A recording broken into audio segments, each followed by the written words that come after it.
And we're back to learn CapCut. Let me show you how to create a freeze frame transition. We have two clips, position them in the timeline horizontally stacked so they're both in the same video channel.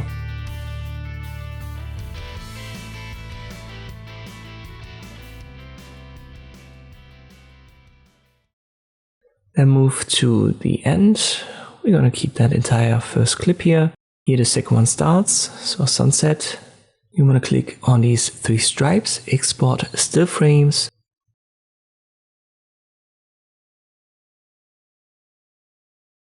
Here you want to check import project because we want to import the image right away. 1221 I export. It's going to be stored on my desktop and imported into our media folder right here directly. So we can drag and drop it onto video channel 2. Position it that it ends where you have your marker right now. We have the snapping enabled, that helps.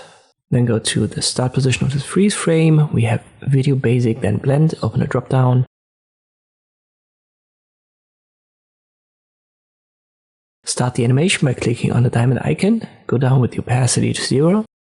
Go to the end of this clip.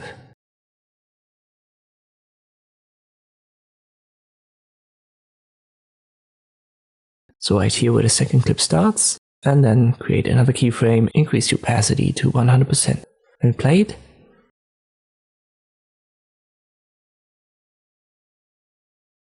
And now the freeze frame gets gradually blend in until the second clip starts.